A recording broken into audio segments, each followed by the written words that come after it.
you know, the reality is we're going to do this in an hour. We're going to find out how to do that in an hour.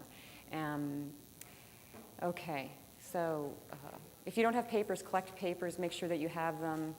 I'm going to repeat from the other day who I am. My name is Pam Scarfone, and I actually traditionally trained as an occupational therapist, and I worked in traditional rehab medicine for over 20 years. And I started into alternative medicine as a result of my own psychotherapy practice. I was really undergoing hypnosis and EMDR for PTSD symptoms. And during the EMDR, I started having mediumistic and past life experiences. And as I said the other day, fortunately, my therapist had the good sense not to put me on psychotropic medications, but sent me off to work with reputable intuitives and mediums. And there are some out there. They're not here, but okay. So that's how I started to do this healing work. And my experiences of studying alternative medicine just evolved into this practice. And I felt that I was at the point in my practice that I wanted to share the efficacy of it in working with people with addictions and almost any other condition. So the techniques that I'm going to show you today, you can use with anybody. My paper presentation was on energetic variance with addiction, so it was specific treatments towards addictions. Today, I'm not doing that workshop. So if you do want to have questions specifically, how do I do this with my, heroin addict, then let me know after. We'll find a time in between some break or something. But today, all I'm going to explain to you is that intuition is natural, normal. Everybody has it. The brain is hardwired to do it. Okay, so I loved Gary Nixon's workshop. If you didn't get there, you can read his stuff. He basically talks about narcissism. And so when I first started doing channeling, and people said, oh, you're a channel. So I got to feel kind of special. And then I loved talking about how important it is to let go of narcissism, because I'm no different than you, nor are any of the channels that I've met any different than me. So I liked Gary's work in that respect. I started teaching channeling because it's so much fun, and when you do it, your therapy is going to become joyful instead of challenging and, at times very like, oh no, what am I going to do with this person? So, you're going to be just guided, and it's going to be, as healing for you as it is for them. That's what I found. So, when I started teaching, most of the people that I started teaching instantly are channeling. So I expect today you'll all do the same. And then what I realized was, I'm not that great, because just like everybody else. And that's what Gary's talking about, is that we're all the same. We're all one. And that's spirituality, is finding the connectedness that we all have. Okay, so we're going to do it. We're going to do it. So are there any questions so far at this point, what you're getting into? No. All right. So here's the deal. How do you invoke a state of grace, which is such a big word that Carolyn misuses? And, there's all this controversy about how much you should meditate and how you should do it and who you should do it with and what capacity. And the reality is all you have to do is quiet your mind. Quiet your mind.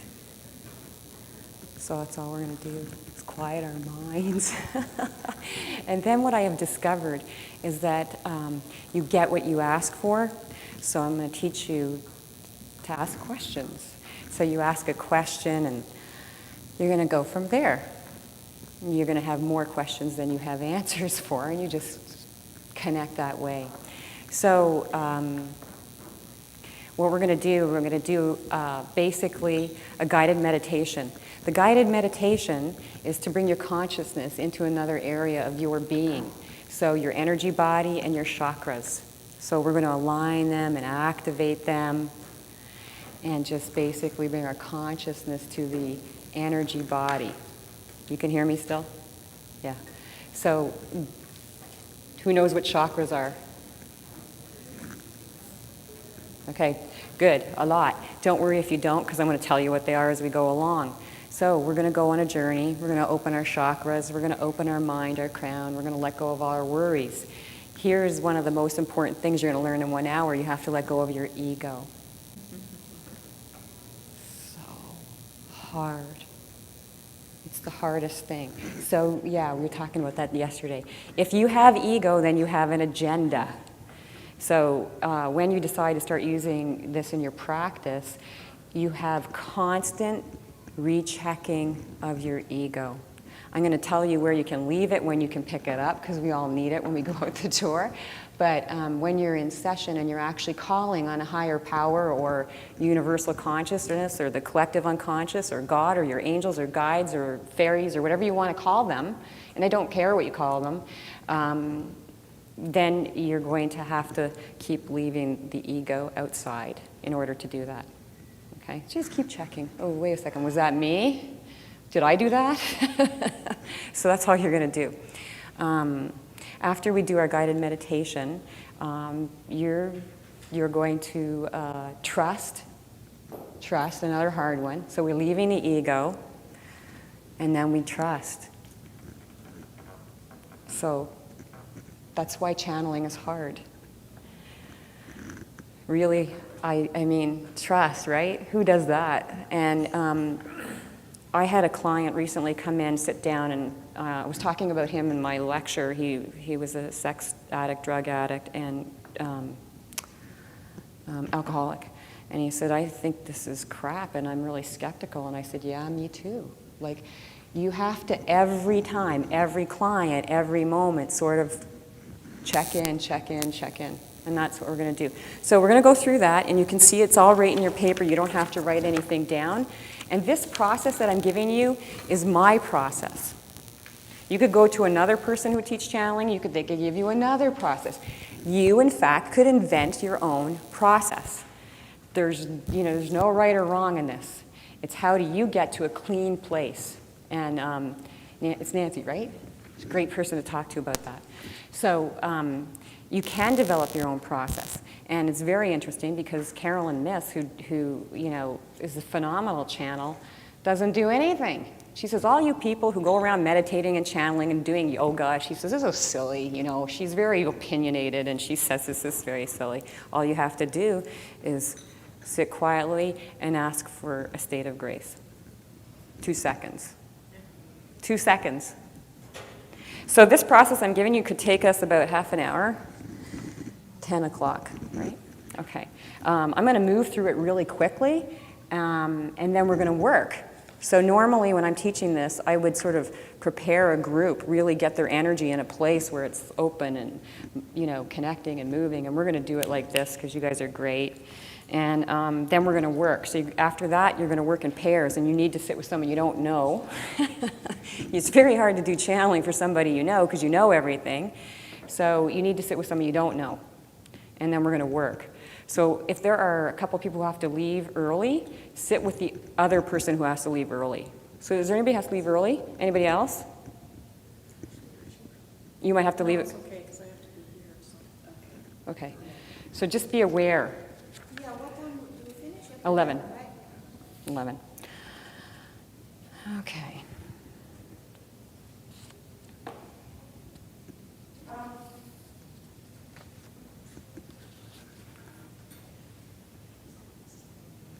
So there's 2 pages of stuff you're supposed to do.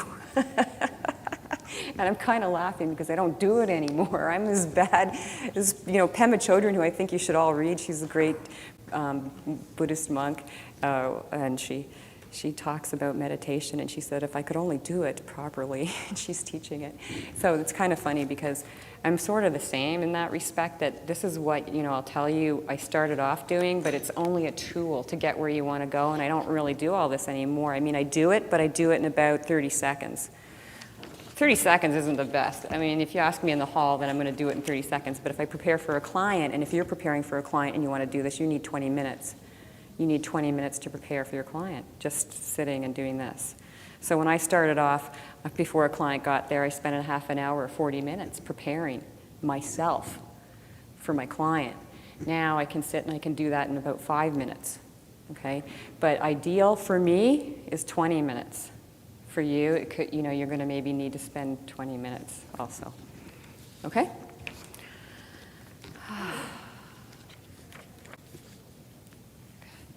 So everybody who's writing can stop writing.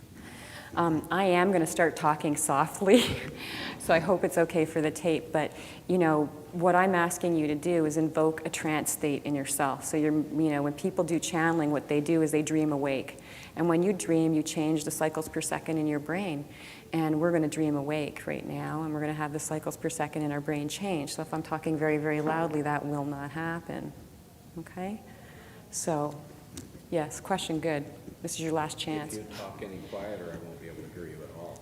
Yeah, that's great. That's not so great. It's okay. Trust. She would all trust. And read lips. You're going to close your eyes. I'm going to stand near you. Okay. So do you understand? I'm in an energy field. I'm creating an energy field. I'm asking for a state of grace. I'm asking for my guides and my helpers to come and be with me. And so there's no worry. When I stand near somebody, I'm going to be in their field and you're going to be in mine. Okay? So close your eyes. Put your feet flat on the floor. Breathe deeply.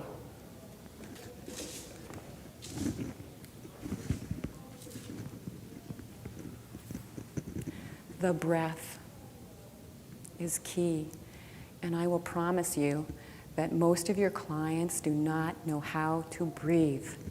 And if you do anything after this workshop but teach your client how to breathe, you will have a permanent impact on their life. So deep breathing means we're going to breathe in through our belly. Lower part of your abdomen gets to stick out. Our culture says it's supposed to be in, you're just going to let it stick out. You want to breathe through the middle of your body and through the upper chest. Full, deep breaths. The first breath you go, oh God, I wish you'd hurry up. The second breath, you go, what's my neighbor doing? Third breath, I want you to think about peace. And I'm going to teach you something very important about breathing. It's not the inhalation and the exhalation that's important, but the space in between. Because the space in between is where we connect. So I'm going to help you learn to breathe, and then we're going to go from there. Inhale deeply for a count of 4. For linear people, please do not get frustrated if you can't inhale for a count of 4. And then exhale for a count of 4. Doesn't matter if you do it right, just a guideline. Inhale, 1, 2, 3, 4. Pause, 2, 3, 4. Exhale, 2, 3, 4. Pause, 2, 3, 4. Inhale, 2, 3, 4. Pause, 2, 3, 4. Exhale, 2, 3, 4. Pause, 2, 3, 4. Inhale, 2, 3, 4. Pause, 2, 3, 4. Exhale, 2, 3, 4. Pause, 2, 3, 4. Continue breathing without counting, without worrying if you're doing it correctly. I just want you to have consciousness that the pause between the breath is very important. We're going to ground ourselves. We're going to imagine tree roots running through our legs.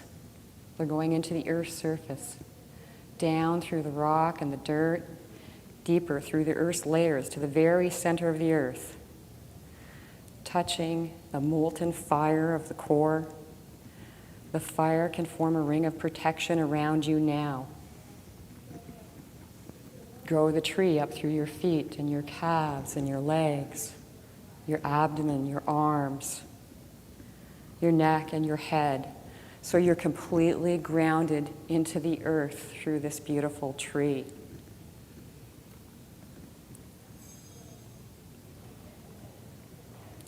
I am safe and protected in the light and love of God. I am safe and protected in the light and love of God. I surround myself with the white light of divine love and energy. I surround myself with the white light of divine love and energy.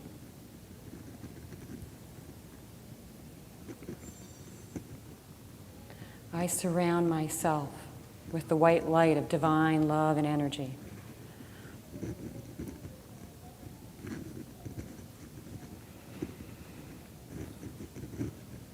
I want you to bring your awareness to the first chakra.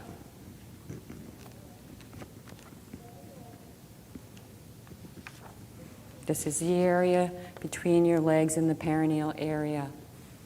I want you to imagine a very large ball of red light radiating in this area.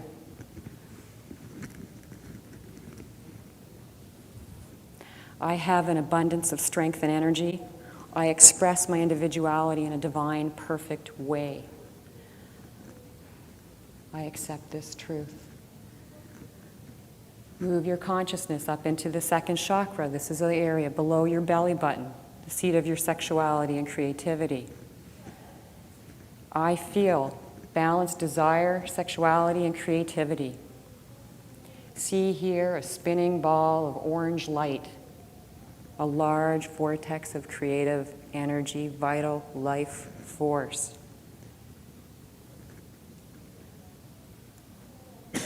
Moving up into your third chakra. This is the area of the solar plexus. I can always have the power and will to achieve my goals. See a beautiful, bright yellow light spinning in the area of your solar plexus. I can always have the power and will to achieve my goals. Accept this truth. Move the energy up into the area of your heart chakra. Imagine here a beautiful, brilliant green light spinning very fast, bigger and bigger, brighter and brighter. I am love, loving, and beloved. I am love, loving, and beloved. Accept this truth now. Moving up into the throat chakra. This is the area of your throat, which is a bright blue light.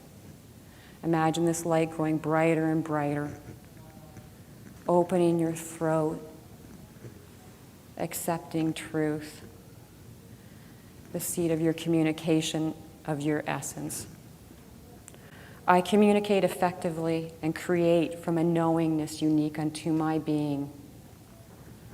I communicate effectively and create from a knowingness unique unto my being.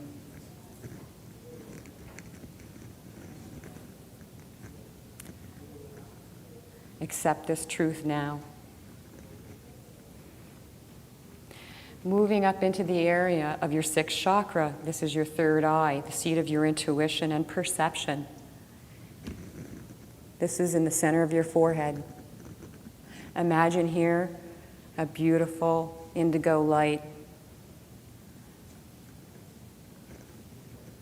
growing brighter and bigger. I see and perceive all things clearly. Intuition is my guide, speaking directly to me. I see and perceive all things clearly. Intuition is my guide, speaking directly to me. Accept this truth now. Move your energy up into the crown chakra, the top of your head. This is the seat of wisdom and understanding and connection to the higher power. Open your crown and allow your connection to be real. You see here a beautiful violet light expanding out of your crown. I know the wisdom and understanding I seek always comes into my consciousness upon my request. I know the wisdom and understanding I seek always comes into my consciousness upon my request. Accept this truth now.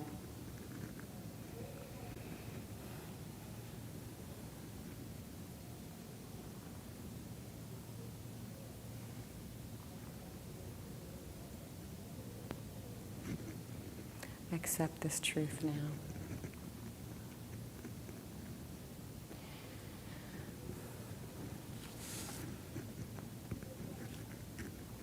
Moving up away from your crown chakra, you'll be in a column of white light that extends down around your whole body.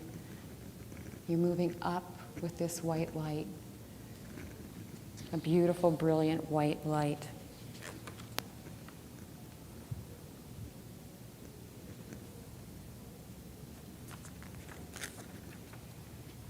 Here you'll come to a room with a door. And outside this door there's a box. In this box you place your ego, your worries, your thoughts, your troubles, your pain, everything you want to just sort of put aside, you can put it there.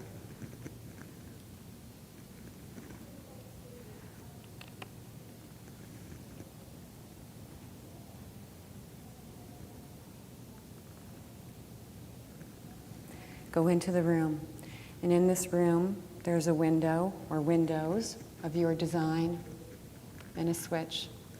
I want you to open those windows and turn on the switch and take a seat and ask for your guide to be present with you in that room. It does not matter if you see something or somebody, just know that there's a presence in the room here to assist you.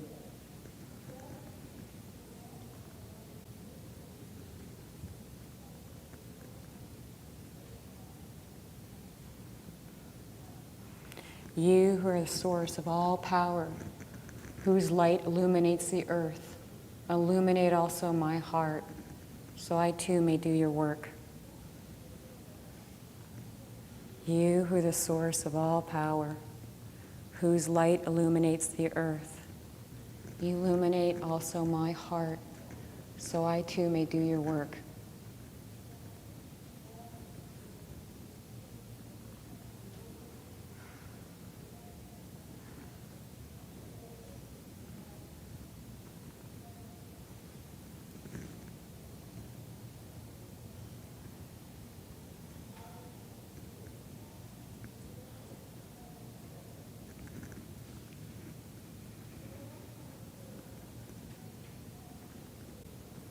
You who are the source of all power, whose light illuminates the earth, illuminate also my heart, so I too may do your work.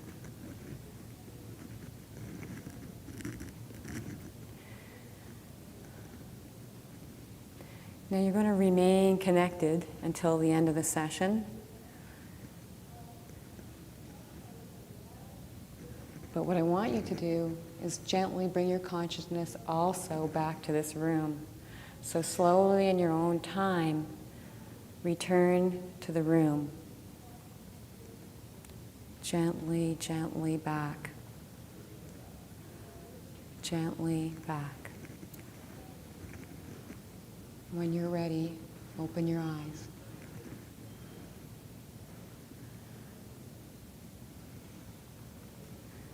Gently back.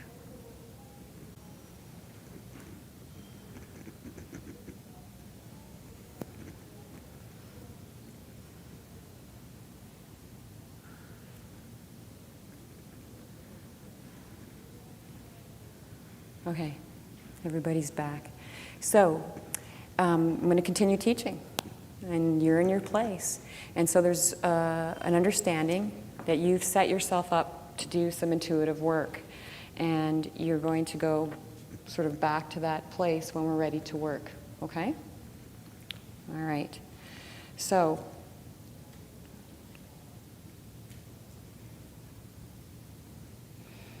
do I need to explain clairvoyance, clairaudience, and clairsentience? Clairvoyance.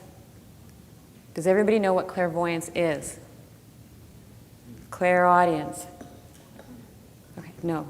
Did you say no also for clairvoyance? Should I explain them all? Yes. Okay. Clairvoyance, clear seeing. Clairaudience, clear hearing. Clairsentience, clear feeling or knowing. You just suddenly sort of feel like you know something. That's what it is in the most simple format. And I said the other day that the unfortunate part with the terminology is that's never really very clear. It's real more like cloudy knowing, cloudy seeing, cloudy hearing. So, What did you call the third one? clairsentience, which it could also be sort of clear knowing, or you just have a feeling about something. So you can experience in your work with your client, and today, any of those three. The trick that you have in doing this kind of work is, one, having a connection with your higher self or your guide or whatever you see in that room or feel or imagine. And it is true that people with certain religious tendencies tend to see things of their religion. It doesn't matter how it appears to you. As long as you feel connection, the more you develop your connection with that energy, the clearer your channel will be. So the more time you spend in that room in meditation with that person and dialoguing with that energy, or that whatever you want to call it, the easier this will be. Okay? So that's why I said it becomes faster the more that you spend time developing relationship with the energy. Okay? All right. You know, you could, if you don't want to imagine like a certain energy, you could just say your higher self. Okay, that's fine. All right, so when you're working, what you want to pay attention to is, are you having images? Are you having images, which is like clairvoyance. Most people who are like really well-known clairvoyants, sometimes they might see something out here. Most people see in their internal eye, their inner eye. Most people hear through their inner ear. Some people do hear like the person's talking to them, like I'm talking to you, but most people will not hear that way. So when I say, what did you hear? It's really like in your mind's eye or ear, you heard a word that might say truth. I heard the word truth. Well, you don't really hear it out here, you hear it in here. Okay? Or I just suddenly felt like I knew this person really needed to look at this issue. Okay? So there's how you're connecting through those three things. And I'm telling you, what I'm teaching you, I take, I have people that are coming and studying with me for 2 years. So this is a crash course, and I want you to have something to go away and work with. Okay? But it is just the first step. Okay, so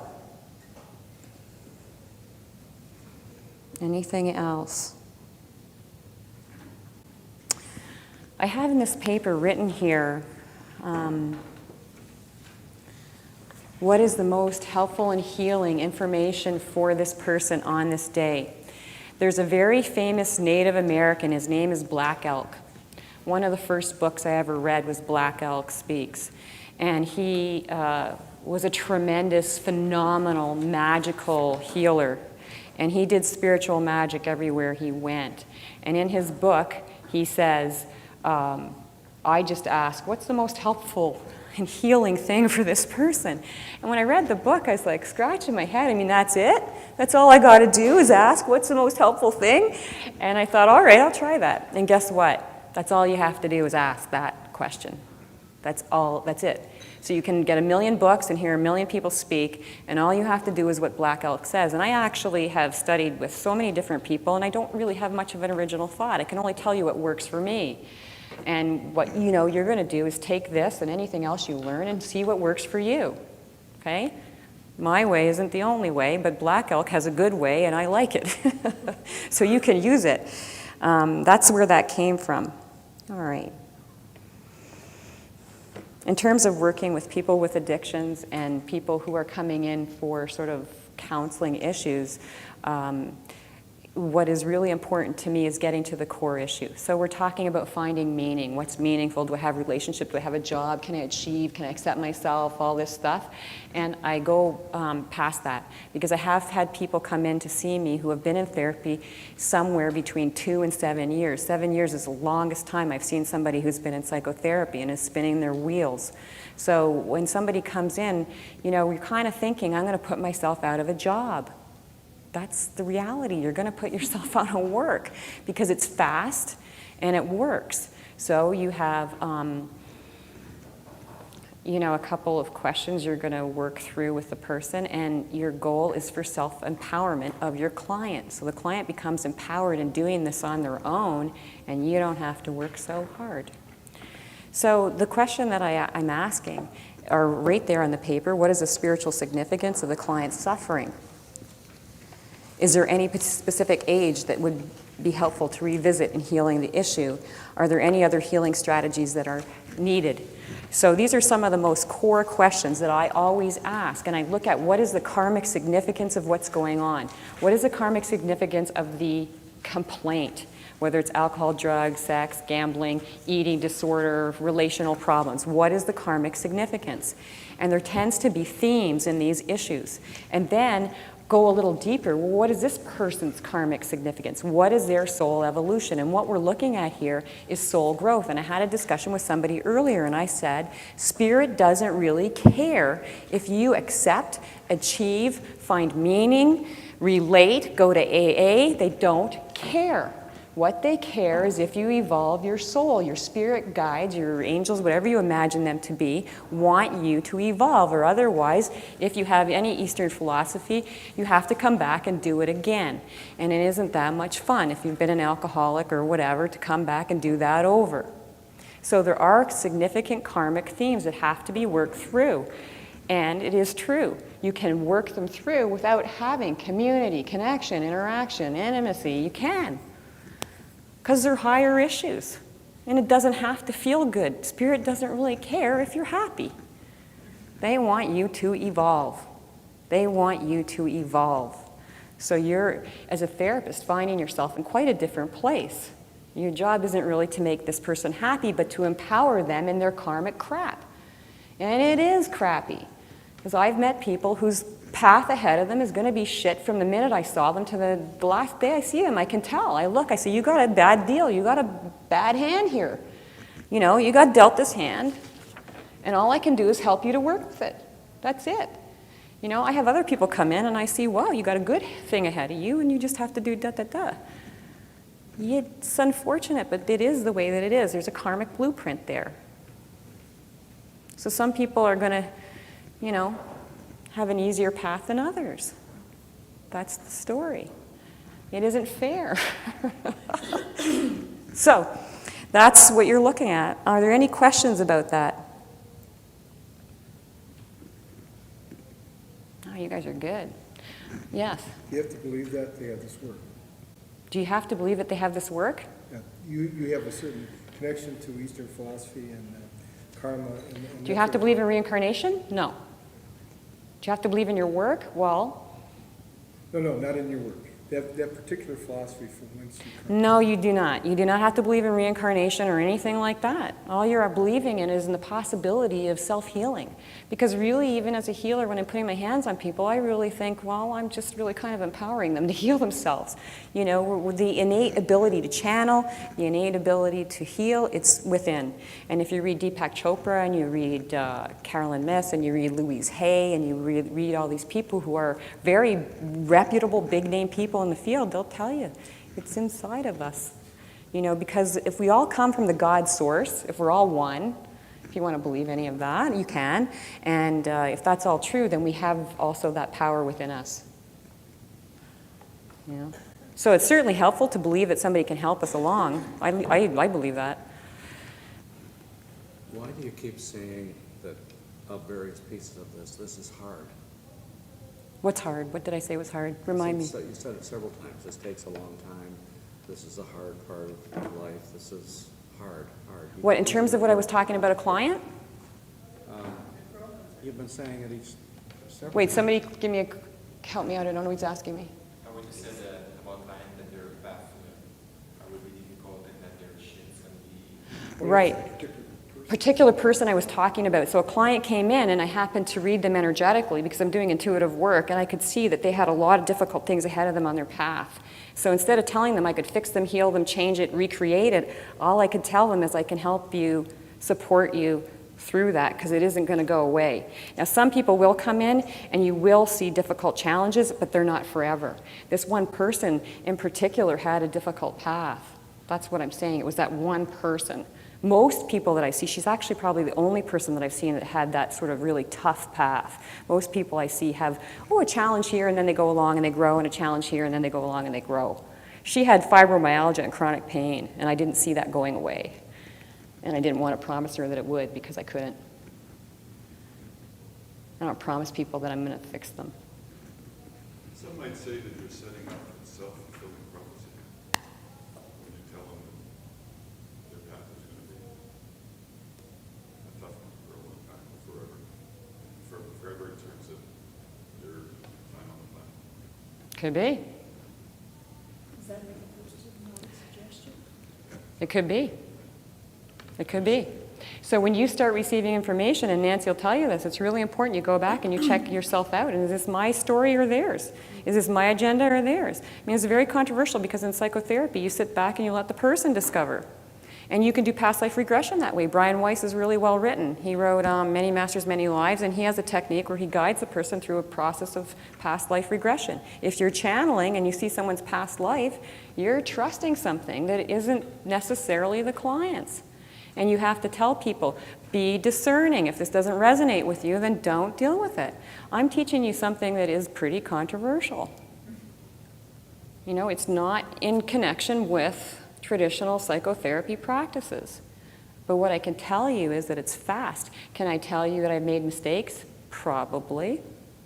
Well, what would I say my accuracy is when I'm doing a reading with somebody? I would say my goal is about 80%. And I tell people 20% of what I say is probably wrong. Which 20%? You tell me. How's your life going? What I said, did it help? Did it heal? Did it change? Is your life different? And I will tell you that the drug addicts and the heroin addicts and the sex addicts that I'm working with are healing. And they're healing rapidly. And they're stopping their drugs and their sexual compulsiveness. And I can only tell you what my experience is with that. With somebody with chronic pain, I would love to say to them, I can fix you, I can heal you. I think I would have been more wrong to say that than what I did say. When you're receiving information, you are not in charge. So that means you put your ego aside whether you think you're right or wrong, or whether it's scary or not scary, or sounds good or not. And a lot of times I say things that I think, God, this sounds insane. What am I saying? I have this sex addict who I say, your right and left sides of your body are separated, and we're going to integrate them, and this is how we're going to do it. And I'm thinking, God, this guy's going to walk out. And he's like, oh, okay, I get that. He's a 54-year-old successful executive, and he's zipping himself up and integrating his two sides, and he hasn't had sexual acting out since. I can't explain that, and I would love those researchers to come in and do it. I can tell you it works. Does that work with everybody? No. Where did I get that information? I asked. What does this guy need? Does he need what you need? No. She needed that. She needed to know. She's looking outside of herself for answers for everything, and she needed to know it was her thing to deal with. She's not going to get what she needs outside of herself. So that's why that was something that I said to her. That is pretty controversial, actually. I'm controversial. Oh no, I'm so scared. So when you get doing this, you're going to be scared. And what happens if you're scared? I'm going to look stupid. I'm going to be wrong. I'm going to What are you doing? Ego. Narcissism. I got to get it all right. I got to look right. I got to know everything. Well, that's bullshit. Who knows everything? You're going to get it wrong. Forget about it. You're going to get it wrong. You're going to screw up. You're going to make a mistake. So join the crowd. Yeah, but can I say something? I think the problem is that either the channel and the client, when they go to a channel, they are looking for the truth sometimes. Yes, well, it's your job to be discerning about that. And then sometimes I have lots of experiencing sometimes to deal with channels. And sometimes they think that they are saying the truth. And Okay, there are I'm going lots to tell of- you something. I can't spend all day talking about this or you guys will never do anything. And the only way you're going to know is by doing it. That's the only way you are going to know is by doing it. And you can say, this isn't for me, because it isn't for everybody. This is not an easy path for me to be on and standing around talking to a bunch of people with a lot of licenses that this works. This isn't that great of a fun thing. You know, people sit there, go, you're nuts. So the thing is, you got to do it, you got to try it, you got to feel it, and it's not for everybody. What you should also do is work with other people before you work with your client. If you have somebody who comes in who's suicidal and has no supports and has no, you know, they're borderline personality or they're disintegrated or whatever they are, or they're high risk, why would you do that? Now, I'm trusting that you're licensed professionals and you assess people. You know their level of stability, you know their capabilities, you know their supports, their values, their interests. You don't take this to somebody who is a, you know, a devout Hasidic Jew. You might, but he might think you know, I'm leaving now. So, you know, you're taking into context their social environment, their religious environment, their family. You know all this. So this is boring. You know all that. So I'm trusting all you people that have been trained to do your job. You know, you're not going to walk in and just do this with anybody, especially somebody suicidal or very vulnerable or very dependent. You have to make some clinical judgments here, right? Right? Right? Everybody's good? Okay. All right. I want to tell you one story, and then we're going to work because we're running out of time. I have a kid who comes to me, he has Tourette's. I never saw anybody with such bad Tourette's in my life. Tourette's. So he lies on the table, and his face does this, and his stomach, in isolation of the rest of his body, contracts. So this poor kid, he's 8, just lying on the table, twitching all over the place. It's just astonishing. So I thought, I don't know. I'll work on him and see what happens. I can't make a promise. So I'm working on him, and the mother's in the room, and he's twitching, and I'm working and doing my energy healing, and he's twitching, and then this look comes over this kid's face like I never saw in my life. It was like an angel passed over his face. And you know, you can't describe that, okay? So you have to use your imagination. Peace. His body stopped moving. Everything stopped moving. The stomach, the arms, the face, everything stopped moving, and he was floating. And he was probably free for the first time in a long time. Will that stay? I don't know. But what I will tell you what happened was, I just like looked at him, I looked at him, and I was like, oh my God, I didn't want to touch him because he had for a few minutes relief for just a few minutes.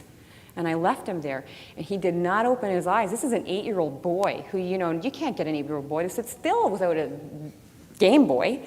So he didn't move. He stayed on that table. He did not open his eyes. He didn't ask a question or wiggle or move. It was floating.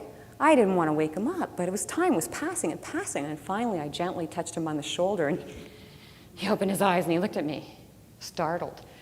And I said to him, where were you? And he said, I was on an eagle, and I was flying.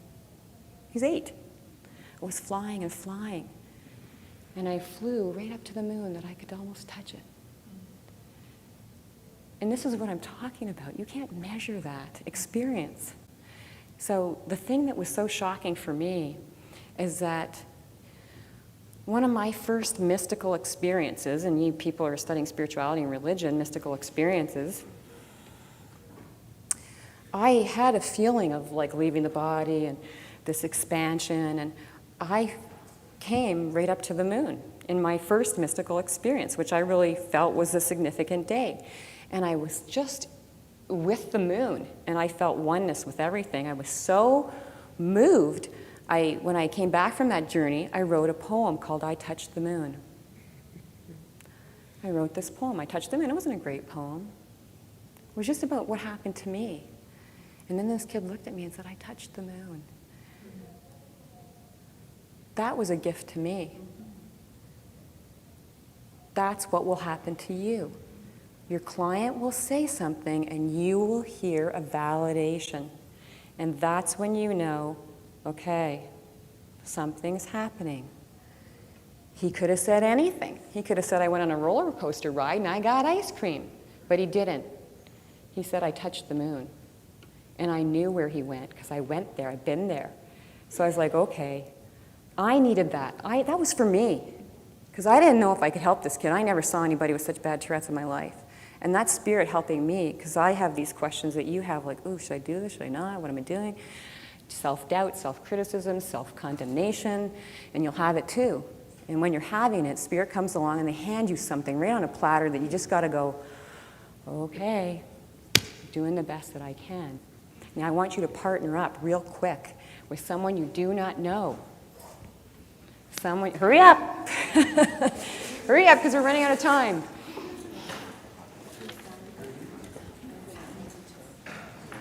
So I better go. How much does it take?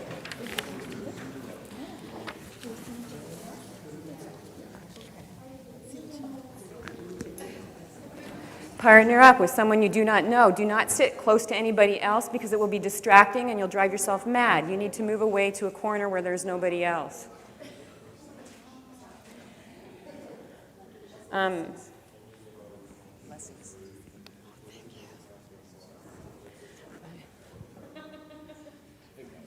If you're with somebody you know, you have to ask them to change. Is he participating? Are you participating? You, in the back, are you participating? Yes? Okay, can you get with a partner then? Okay, this group here, you three together, you're too close together. You in the yellow shirt and your friend there, you need to move over there to the front here. It's going to be way too hard for you. If you are clairaudient and you are listening, you are going to have a hard time hearing if all you can hear is your neighbor who has a loud voice. Go into your quiet space. Do not talk to your partner. Do not tell them anything about yourself or who you are or what you do. Do not share your life story. I left you in your room so you would remain connected, and you are, and you have to trust that. You're going to take turns. You have 5 minutes each because we have short time. You're going to close your eyes, or you can look into the person's eyes, whichever suits you. When you look into the eyes, you're looking into the heart, into the human energy field, and more into that person. When you close your eyes, you're connecting more with a higher voice, a higher guidance. When I start, I tend to close my eyes. You can do whatever suits you. Your job is this. One person goes first. Decide who it is. You're going to ask for the most helpful and healing piece of information for this person sitting across from you today. It doesn't have to be their life story. It could be today. You might get, hey, dude, you didn't sleep enough last night, did you? You need to rest more. It could be, a question. You could feel like, do you have joy in your life? It does not matter what comes to you. You could see a dog. You could see an ice cream cone. I don't care what you see. It doesn't matter. You can't, censor it or criticize it or condemn it. You just have to let it to be. So you're going to have a couple minutes. I want you to ask that question and then share it with the person sitting opposite to you.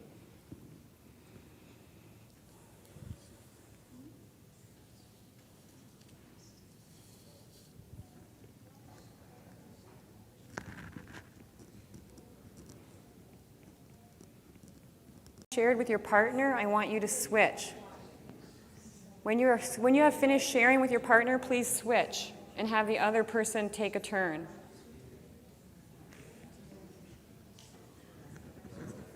To whether your feelings came through your heart or whether they came through a visual image or whether you heard words or phrases. Be aware of how you're connecting with your higher self. Yeah, I don't know what I can do. You know what's happened as soon as we started all the induction is this is throbbing. Well, that's I said I saw a throbbing heart at the bottom. Yeah, a throbbing heart. well, no, what's throbbing is the actual So I'm picking up the throbbing from it. So you saw a throbbing heart, though. Yeah.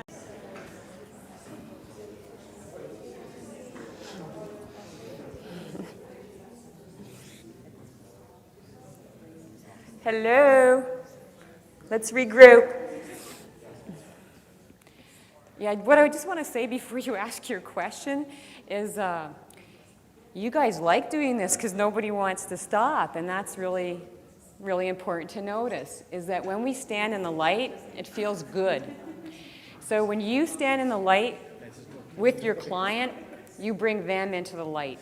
So when they come to see you and you create that atmosphere, they will also like it. So when you have problems, and they're big problems or they're not coming to you, they seem more manageable because you're standing in the light. It just feels better. Okay, question? My sort of a comment I'd like to respond to. My sense is the person that's receiving or channeling might get more out of it even than the person that's being responded to. Yes. As I said with my example of my Tourette's kid, I mean, he handed me a gift on a plate. I mean, I just walked away and, you know, said, okay, like, God's in my life. And what else can I do? Like, everything else can go, sorry, I get lower and lower. You know, everything else can start to fall apart around us, but then somebody hands you this thing, it will change your practice. It will. Yes? Just a general comment. Yes. I practice this in my counseling, and I do have trained counselors. I do see, once I see that in counselors, I try to bring that out in them. Yeah. But in another way, I struggle with your interpretations. I come from a Christian background, but we're experiencing the same things. And Yes. So, like, I really have problems with a lot of things that you're saying. Okay. The experience process, I totally agree with. And Right. It's an interesting. Right. If you're Christian, you're going to have a Christian bias. If you're Hindu, you're going to have a Hindu bias. If you're Muslim, you're going to have a Muslim bias. And I think that's okay as long as it works for your client. So when we talked about putting the ego aside, it's really important to keep checking that you don't have your own personal agenda or bias influencing what you're getting in terms of guiding your client in their healing process. Because if you're working with a Muslim client or whatever, and your bias is towards a Christian philosophy, you're not going to really be out of the ego. And you can't really do this if we go ego. I mean, there's lots of people that do it, and they make bad reputation by, if you're going from the ego, you can't trust the information. I guess the point I'm making is that people are struggling with yours. I feel that there is a Christian slant. Right, which is okay for you, but what about your client? Yeah. If your client is not Christian, then what are you going to do? Yeah. What if your client doesn't believe in God or Jesus, and you see Jesus? I see Jesus around you. The guy goes, I don't believe in Jesus. I believe in Allah. Then what are you going to do? But then if you have a Hindu bias, I'm gonna put a big block on you. If you have a Hindu bias, which means what? I have problems with, I just can't do the chakra thing. The chakras are not Hindu. They're not a Hindu religion. They're considered energy centers of the body. It's sort of like a philosophy. It's not really a religion. So if it's a philosophy you don't believe in, you can do what Carolyn Miss does. She doesn't make you go through your chakras. She says call in a state of grace, which could be for you Mary or Jesus or God or Archangel Michael. A lot of people love to work with Archangel Michael. I'm working with Archangel Michael. And I will tell you something. I have a guide who has a biblical name. He has a biblical name. You say I have a Hindu bias, I work with the guy who has a biblical name. You know why I don't tell people? Because then they have a bias. I have a friend who says, I should tell people who my channel is. And I said, no. Because if I say my channel is this, then I have the Christians going, oh, that's my archangel. And if I say I have that, then if it's Kali, then the Hindus say, oh, she's channeling my goddess, And if I say it's Mother Earth, then I have the Native American population going, yay. So, I don't say who my channel is on purpose, but it is the name that I have for my guide was given to me, and it is from the Bible. Now I'm going to cause a whole big stir of people whether they want to hear from that guy or not. And why don't I tell the name? I don't tell the name because it doesn't matter. It's one energy. It's a name that I was raised Catholic. I'm a Christian, and I never said that. And I don't tell a name because then people are going to identify something with it. And the reason that he has a name is because I needed one. I wanted a name to call him by, and so he gave me one. Is he, Joseph? Is he Archangel Michael? No. It's an energy. It's an energy body that's here to help us. Can you use him? Yeah, I don't own him. You'll see people all over the place who are famous writing books about talking to God, and they have this private connection to this energy. No. Who I'm talking to, you can talk to. I don't own them. So that's my answer to that question, if it helps. Okay, you've been waiting. Sorry.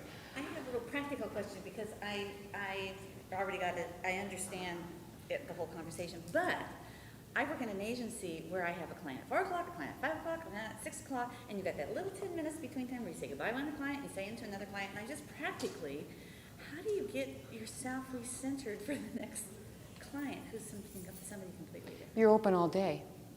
If you do what I'm doing, I'm open all day. And that's why you have to practice. It's like running a marathon. If I want to go out tomorrow and see 8 clients back to back with 10-minute break in between, and I have never done that before, I'm going to collapse at the end of the day. If I can't run a mile, I'm not going to go sign up for the New York Marathon. You guys have to, be discriminating in how you start doing your work. If I want to run the New York Marathon, I am going to go and start running a mile today every day for the next month. And then I'm going to run 2 and 5 and 10, and then I'm ready for the marathon. You're not going to do this tomorrow with 8 people. You might pick one. You might pick your daughter. You might pick, one a week. I will tell you, you will feel tired. I'm exhausted when I see 6 consecutive people. The most people I've seen in a row is 8, and I'm tired. At the end of that, I'm really tired. And you can't do that all day, every day for a week, unless you practice. Yeah, sorry. Pamela, you were addressing the issue of clients being put off by what we use. And so we have to be careful. But this gentleman over here was, excuse me, I was just responding to your question that we were talking, Pamela was talking about not wanting to put off the clients. And I sense that you were asking about what is therapists who are Christian, who themselves are put off by the whole concept of energy and clairvoyance and et cetera, because I think Christianity has a specific problem in that so many Christians feel that it's negative or demonic to be involved with occult, but if they see it perhaps as fruits of the spirit, this is a really tough area. I mean, it's not for everybody. You're going to have to be discriminating. It might not, number one, be for you, and number two, it might not be for the client. But I think for therapists, if they see that, developing these qualities is like developing fruits of the spirit, which is a common concept in the Bible, that might be very helpful for the therapists. You can apply it in whatever way works for you. That's why I asked at the beginning, you don't have to believe this stuff for it to work. You can put it in the context. I just want to ask before everybody runs off, how many people found that they could receive information that was relevant to their partner? Can I have, let's just see. Okay, well, okay, is there anybody who didn't raise their hand? Did anybody not get anything relevant? Nobody. Nobody. So all these technical questions you're asking, they're the mind and the ego. And how you figure that out is up to you. How you apply it, modify it, recreate it, make it palatable, good for you. Go do that, and that's what I want. But look in this room. Nobody in here said to me they didn't get anything relevant. And I didn't do anything. I mean, you guys did it in 1 hour. So pat yourselves on the back. You did a good job. And if anybody has any specific questions, they can catch me after this.